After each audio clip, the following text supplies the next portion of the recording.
Qoftë lëvduar Jezu Krishti, të dashur dëgjues të Radio Marisë së Kosovës, ju përshëndet sërish domshtjefni ndërsa nisim javën e parë të Kreshmës pas kremtimit të së dielës.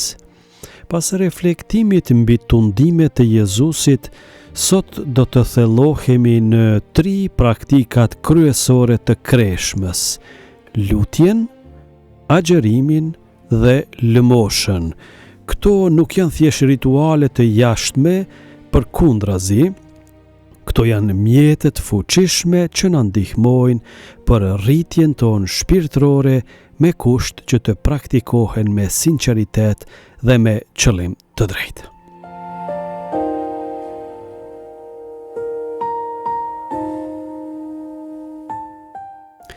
Për sot le të dëgjojmë fjalët e Jezusit nga Ungjili sipas Mateut, kapitulli 6, vargjet 1-6 dhe 16-18, ku ai na mëson si t'i praktikojmë këto vepra me zemër të pastër. Në atë kohë Jezusi tha: "Ruajuni të mos i bëni veprat tuaja të mira në sy të njerëzve për t'u parë prej tyre. Për ndryshe nuk do të keni far shpërblimit e Ati juaj që është në qiell. Prandaj, kur të ndash lëmosh, mos i bjerë boris para vetes, siç bëjnë shtiracakët në sinagoga dhe në rrugë të madhe për t'u nderuar prej njerëzve. Për të vërtet po ju them, u ndan me atë shpërblim. Ndërsa ti, kur të bësh lëmosh, të mos dije majta çfarë bën e djathta, që lëmosha jote tjetë e fshehtë, e Ati yt që sheh në fshehtësi do ta shpërblej." Mësimi mbi lutjen.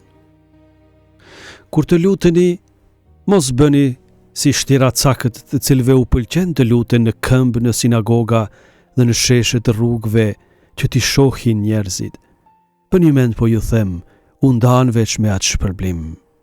Ndërsa ti, kur të lutesh, hyrë në dhomën tënde, mbylle pas vetes derën e lutju Atit tënd që është në fshehtësi. E Ati yt që sheh në fshehtësi do të të shpërblej. Mësimi mbi agjërimin.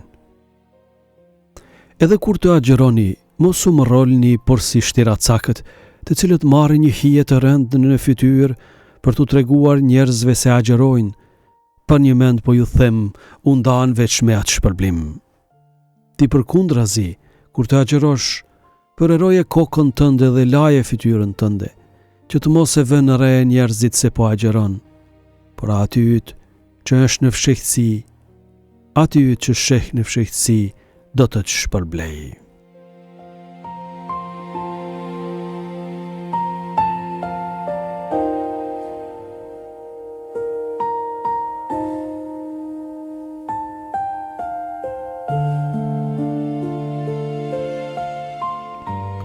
Të dashur dëgjues, fjalët e Jezusit sot janë jo vetëm një paralajmërim i qartë kundër hipokrizisë, por edhe një ftesë për sinqeritet të thellë në praktikën tonë shpirtërore.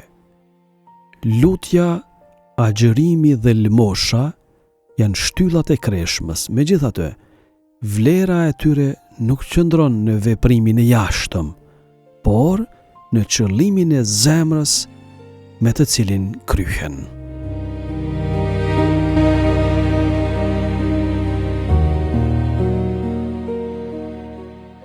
Jezusi na mëson se veprat tona të drejtësisë nuk duhet të bëhen për lavdinë e njerëzve.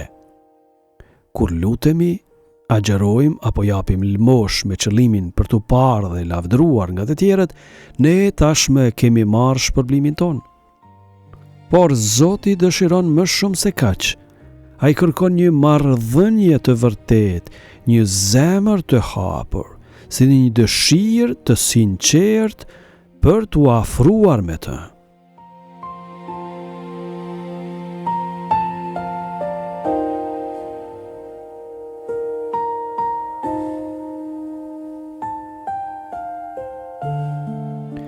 Lutja sipas Jezusit duhet të jetë një dialog intim me Atin. Të futemi në dhomën tonë dhe të mbyllim derën, do të thotë që të largohemi nga shpërqendrimet e botës, duke u përqendruar vetëm te Zoti. Nuk është domosdoshmërisht një vend fizik, por një gjendje shpirtërore ku zemra jon komunikon lirshëm me Krijuesin.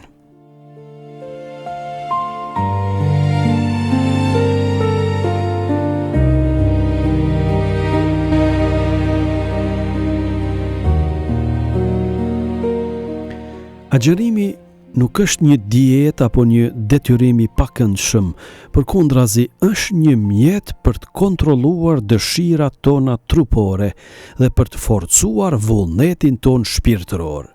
Duke hequr dorë nga ushqimi, nga disa argëtime apo zakone, ne mund të bëhemi më të ndjeshëm ndaj zërit të Zotit dhe më të lirë nga lidhjet e kësaj bote.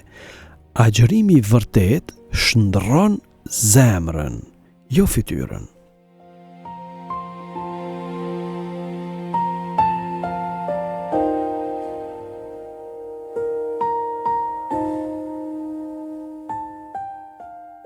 Lëmosha apo pamirësia nuk është thjesht një akt bujarie, përkundrazi është një shprehje e dashurisë son për të afërmin, veçanërisht për ata që janë në nevojë. Kur japim fshehurazi, ne tregojmë se motivimi ynë është dashuria e pastër dhe jo dëshira për njohje. Në çdo të varfër, në çdo të smor, në çdo të marginalizuar, ne shohim vetë Krishtin.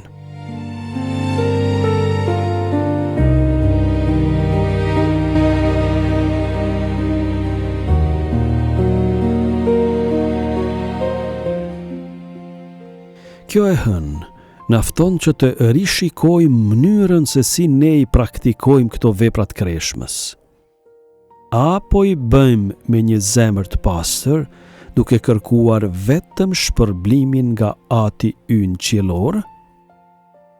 Apo jemi të tunduar nga dëshira për t'u parë dhe për t'u lavdëruar nga njerëzit?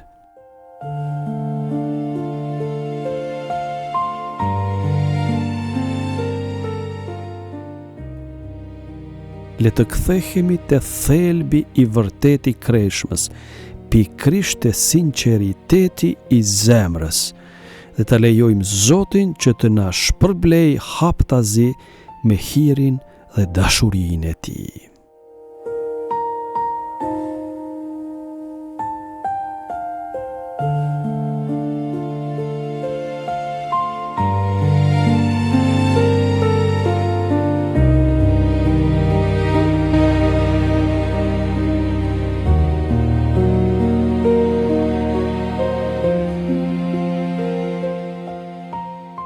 Le të lutemi së bashku. O Atë qiellor, Ti që sheh në fshehtësi dhe që i njeh zemrat tona, na jep hirin që të praktikojmë lutjen, agjërimin dhe lëmoshën me sinqeritet të plot. Pastroj motivet tona dhe na çliron nga dëshira për lavdinë e njerëzve. Na ndihmo që të kërkojmë vetëm Ty dhe të të shërbejmë Ty me gjithë qenjen tonë. Nëpër Krishtin, Zotin ton. Amen.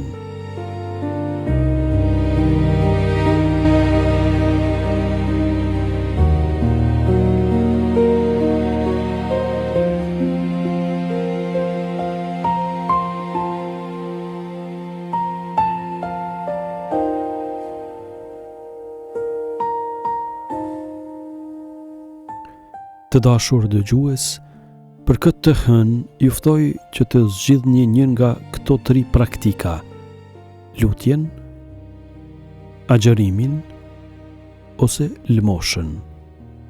Dhe ta praktikoni atë me një qëllim të vetëm, për Zotin, për hatër të Zotit dhe vetëm për Zotin. Gjeni një moment qetësie për lutjet sinqert, bëni një sakrificë të vogël agjerimi pa e shfaqur, ose jepni lëmosh në heshtje. Lëreni Zotin që të shohë në zemrën tuaj. Zoti ju bekoft dhe ju udhëheqt në këtë javë të parë të Kreshmes. Hyj gjithëpushtetshëm Ati e Biri dhe Shpirti Shenjtë. Amen. Me ju ishte Dom Shtjefni, ju presim nesër për meditimin e radhës. Miropafshim.